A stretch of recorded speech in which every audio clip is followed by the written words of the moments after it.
Hello YouTube viewers, welcome to my channel Science to Technology.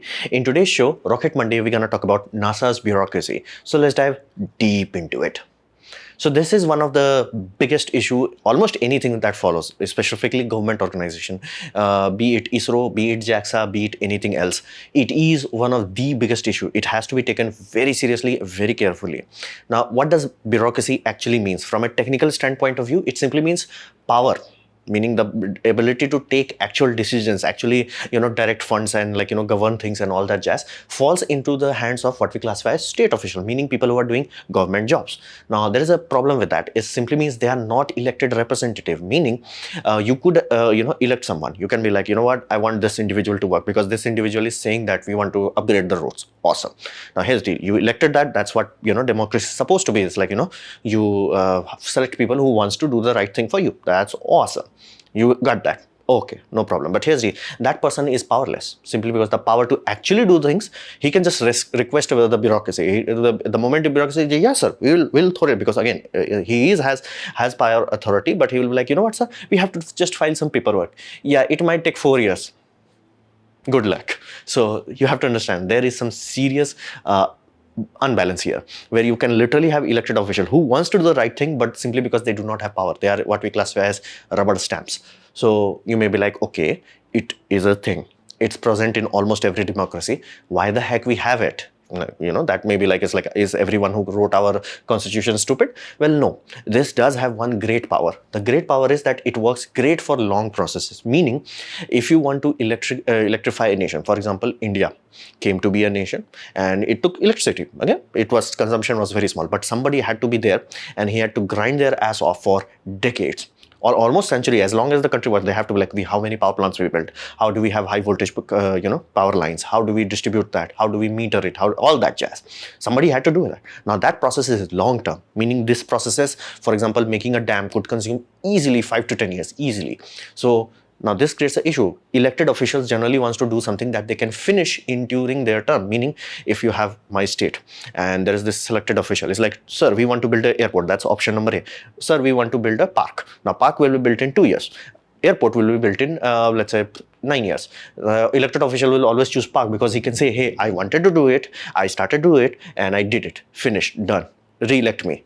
So this has happened. That's why the bureaucracy has so much power, specifically to apply brakes on that. Because things that require long-term thinking, long-term, meaning you will start doing this today, it may be finished 10 years from now, or maybe it never finished. Basically like road projects, railway communications and all that jazz, like these things will go on forever. So it has to be disconnected from people who are like just there for 1 term, 2 term. So in those sort of scenario, this is something serious. Now things get out of hand in bureaucracy when you lose transparency and lack of clear goal, meaning if you do not know why exactly things are happening. Like I'll give you a real world example. My location is getting an airport. GG. Here's the deal. That airport should have been finished 2 years ago. I'm talking real world. Now, why? Well, because there was an issue with access road. The moment people got that idea, because of access road is not built, the airport commission is not able to move forward with it. And, local politicians is like, blocking that. Here's the deal. People themselves, I'm not joking, this happened in my area. People themselves, piled up the money and did build the road directly. They literally built, again, it's a very low quality road, not for like a, high volume traffic, trucks and all that, but like, from nothing to like, I'll build the road myself. Like they went Thanos on it. It's like, fine, I'll do it myself. They actually did that. And that moved the needle where it's like, okay, now we'll do it properly and all that. Because once you have the road, now you can't stop it. Then the airport authority got that green light, and then they're like, yeah, we're going to make it into a proper, like, 2-lane, high volume traffic kind of scenario. So again, if they had that transparency, we'll sort the problems. But if you do not have transparency, like which is happening right now, it's like project stuck. For past 1 year, the airport is ready, the traffic controller is there, the baggage handling is there, every single infrastructure project that is needed is already built. Why the heck it's not trolling? Because it's trolling. There is no transparency. We don't actually know what's happening. We can't solve it. Transparency is compulsory here. And then you have lack of clear goal. Now, this is one of the things that politicians really poop the bed with it. So this is one thing that you have to understand. You cannot say, we want to reduce the carbon emission of a nation. You're going to do nothing if you do something stupid like that. However, let's say in case of India, you can have like for next 2 to 3 years, we're going to focus to make sure we replace every single two-wheeler that is running on fuel. Two-wheelers. It's not a big deal. It's something technology is here, but here's the once you do that, once you force a nation to go through step-by-step process, once you have clear goal, you can figure out what is stopping it, why it's not happening, what's there, there is a like accountability. It's like, we wanted to happen this, we paid for this, why the heck it did not happen? In those sort of scenarios, you can do things. The moment you make goals vague, it never happens. You have to be absolute and precise. We want a airport here. Now, which exact airport? Do you want a domestic airport or do you want it? No, domestic only. Then only it can be done. If you're like, then the paperwork, if you do not decide between them, like, I want an airport, international or domestic, you can keep wasting 5 to 6 years just on that. So that's why you must have transparency, you must have clear goal. Otherwise, accountability means nothing. Then you have to understand the most dark side of bureaucracy. Bad bureaucracy will waste time and money, which neither of you can get back, without corruption. Meaning many times we have this association like, bureaucracy is like, they're corrupt people who are like making money and all that. Nah, that's the scary part of it. Meaning you can have organization inside your organization that's like, let's say, Office of Inspector General, like, criminal investigation, special agent and all that jazz, hula la la. And it will come out with like, no, there is no actual person. Like there is no one individual who's like, I'm going to take some jobs, I'm going to destroy some people. Nah, it's not like that. It's just bureaucracy, bad bureaucracy. So that's the scary part. The moment a organization, a corporation, a nation goes to that point, it's unfixable. Meaning good luck trying to fix it. That's the worst case scenario. Corruption you can fix. This is almost unfixable. And NASA is a very big bureaucracy. So it is something very, suspenseful.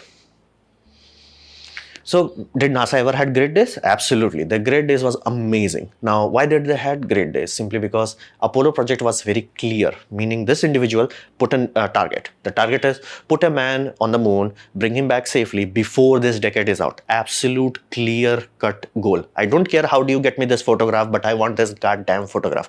Clear cut goals.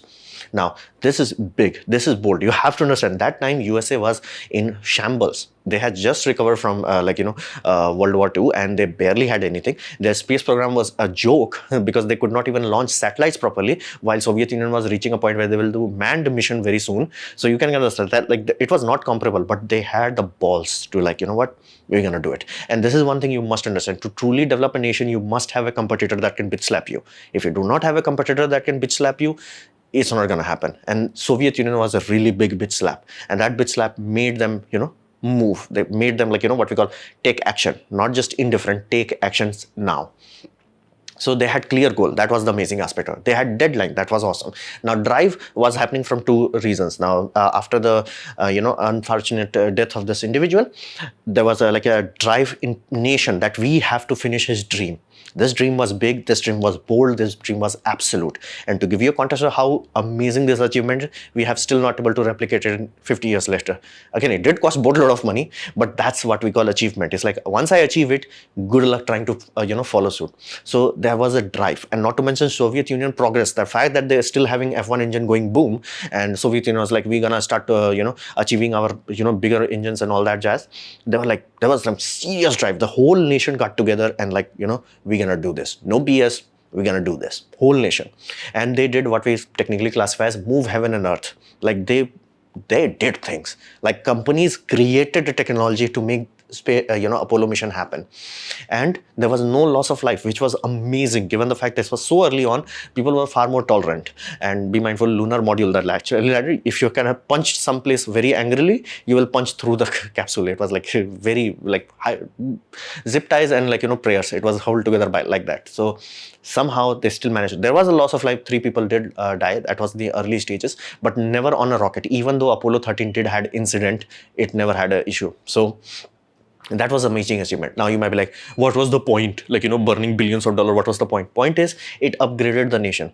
Right now, there was a lot of hatred toward USA. And there are some serious issues with USA. Let's not beat around the bush. However, you will always hear like Finland has the most amazing, this, Germany has this and all that. Just here's the deal. If I ask you to name 100 companies of anything, it can be food, be it clothing, be it fancy cars, be it whatever have you, be it fighter jets, be it movies, be it technical corporations. How many of them do you think are American? Majority. Why? That's the whole point. From a nation's point of view, This was like, I spent a few dollars on this and I got millions in return. The amount of spread technology they had, spin-off technology that, this project created, the NASA and the Great Disk created, it was like, dude, everybody else will keep trying to come up to me. It's not something that you can catch up to me. It's like I'm that far ahead. So from a nation's point of view, it was the greatest expenditure of money with the highest return on investment. So that was the amazing part of NASA. And then they shit the bed. They went Amber Heard on it. So that happened. To give you an example how bad it is, James Webb telescope was, the planning was started around 1998. Now you are like, isn't that Hubble just came online at that point in time? Yeah, that is true. But point is, you always plan ahead, as in like, I deployed this puppy. This puppy is in the hands of astronomers. During that time, you will start designing, building and all that jazz. So by the time this puppy retires, we'll have a next generation telescope. That's awesome. That's logical. That's great. And there, early days, they were planning for 500 million, which people realized very early on is like, brah, that's not happening. So they went to 1 billion and their target launch was 2007. Took 10 billion and it was 15 years behind schedule. So let that sink in. This puppy is idiotically expensive and idiotically behind schedule. Now, you may say, oh, this is the most amazing telescope ever made. Yes, that's not good enough for a nation's point of view. Let that be clear, from a nation's point of view. Because why? It is what we classify as single point of failure. Meaning, if you look at Voyager missions, which are amazing missions, why there is 2 of them? There are many missions like rover missions and Voyager missions. And if anytime something serious happens, there is always 2. Why?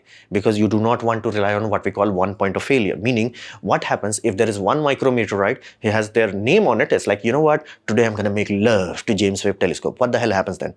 Now, it has happened. That's the interesting part. This actually happened. This mirror is now damaged. Now, be mindful, the damage is very minimal. Thankfully, this was designed and tested to survive such things like that. But they were lucky. What if the grain size that was like, microscopic goes to, what if I'm few grams? The end. This whole thing goes away. That's why you never spend too much on one single project. And this was so destructive to NASA's budget that it literally have cancelled many, like at least 3 observatories have been cancelled because of this puppy. It consumes so much budget. Like there were many other observatories that was supposed to be built, cancelled just to fund this puppy. That's why it's never a good idea to have this much effort, this much time devoted into one equipment. And if that has person inside it, for example, ISS, that's a different story. This is just a goddamn camera, fancy camera, super expensive camera. That should not happen. Like if they were like, for this cost, this delay, they've had 2 or 3. Awesome. They have 1. Meaning what would have happened? Like what would have happened to the nation if the rocket went boom in the launch?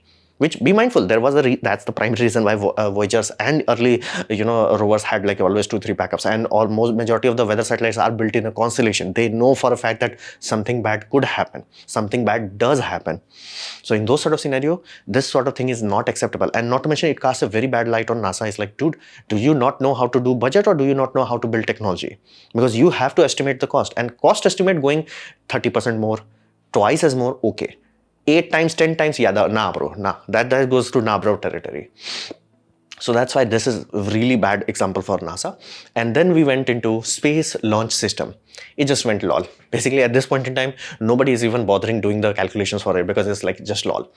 Now, NASA sold this puppy to Congress as, hey, this will be cheap. Why? It will be cheap because we will be using space shuttle components, and space shuttle components supposed to be reused in one earlier project, that was Constellation project. And I think Barack Obama is the one who cancelled this project because that project was also taking too much time, too much money, and had nothing to show for it other than Orion capsule. That capsule is completed because of Constellation project, and they were like, you know what, this is taking too long and you have nothing to show for it, cancel it.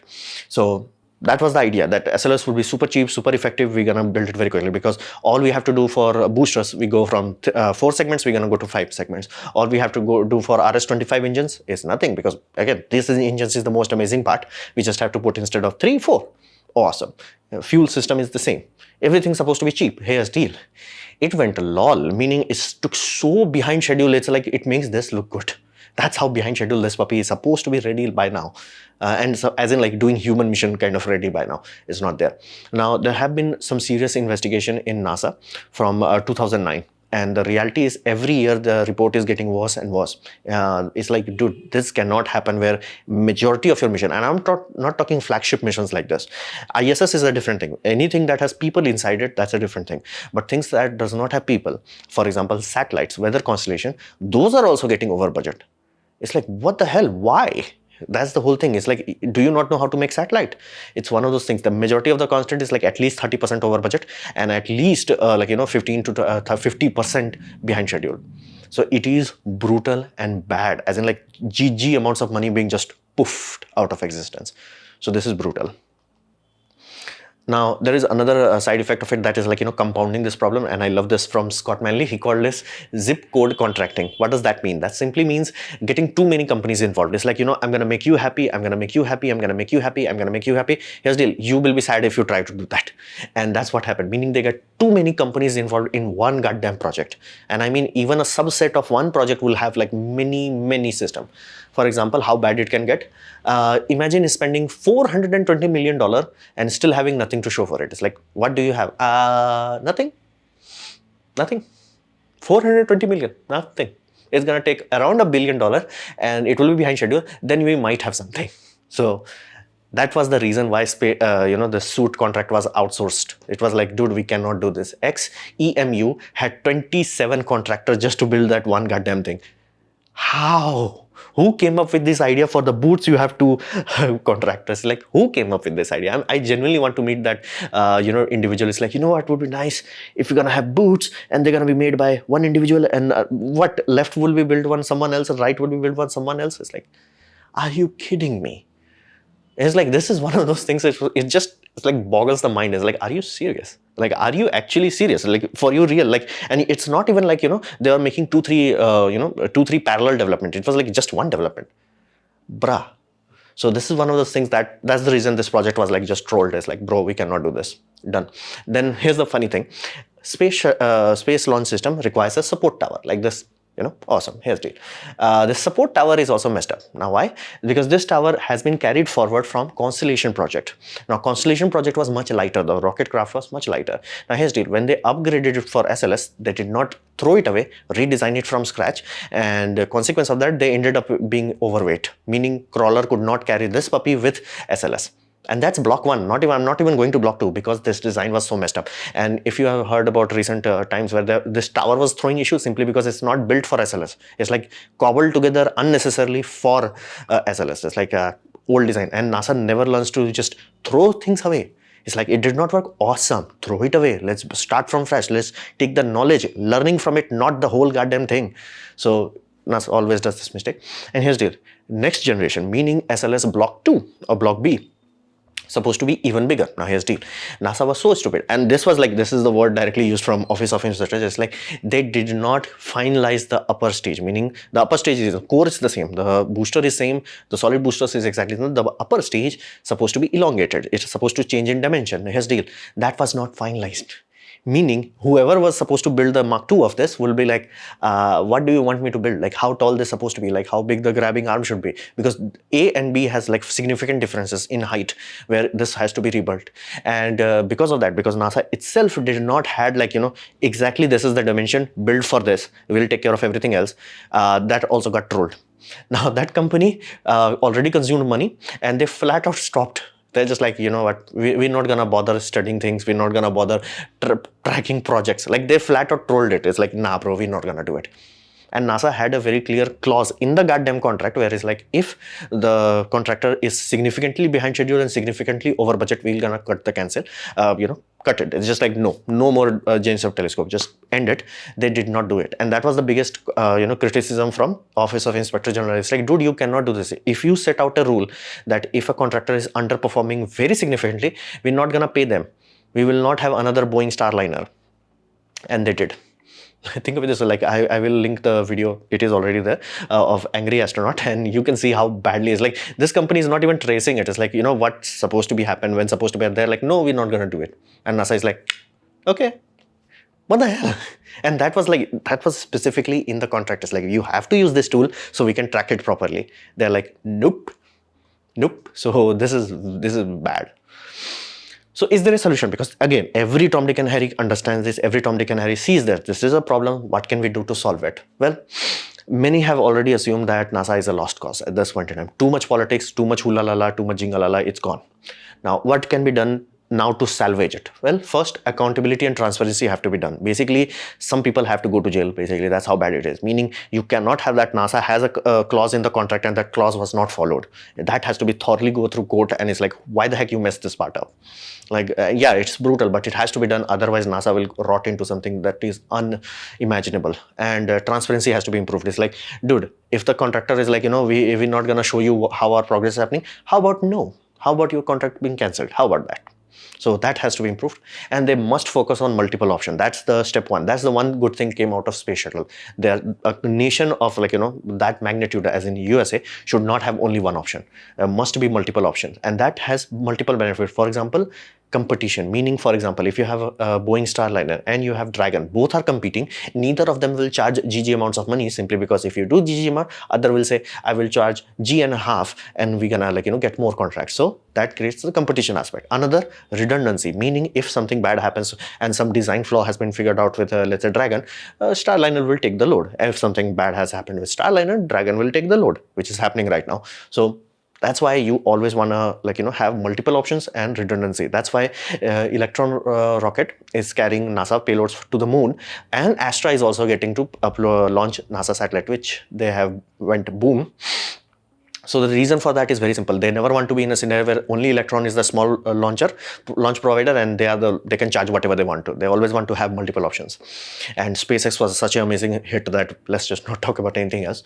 So rules have to be followed that lay out in the contract, and budget has to be controlled. They cannot keep doing this where it's like, everything is over budget. That is brutal. And commercial is the future. That's the easiest way to remove politics from it. It's like, if all the, let's say, 20 contractors were hired, so, state senators from their place will be like happy. How about all of you go away? It's like, bro, we don't have money. And Congress wants to cut the money, so then NASA will be like, yeah, we don't have money. Okay, we cut the money, all these jobs disappear, just disappear. Hey, you did not give us money, what can we do? You want things done on time, you want things done under budget. I'm sorry. Poof, all thing got poof. And right now there is a lot of public support into going into commercial. Like, think about this, the amount of money NASA burnt on projects that have not gone anywhere, it's staggering. And like SpaceX is a very good example. And if Nevada, corporation also figures out how to make their Dream Chaser work properly with a human crew, that would be another bitch slap. It's like, NASA, just let go. You just become a funding organization at the end of the day. A good, transparent funding organization. Like, we're gonna give you this much money, get these things done for us. That's it. That's the only way to salvage this. Otherwise, the good name of NASA will mean nothing in the future. So this was my presentation on NASA bureaucracy. Hopefully you have liked it, learned from it. In that case, please click the like button, share it amongst your friends. That will help me a lot. If you didn't like it, didn't enjoy it, I urge you to press dislike, press it twice to show me extra disappointment. Please leave a comment because I do try to reply to all of them. Subscribe, press the bell icon if you're free, and as always, thanks for watching.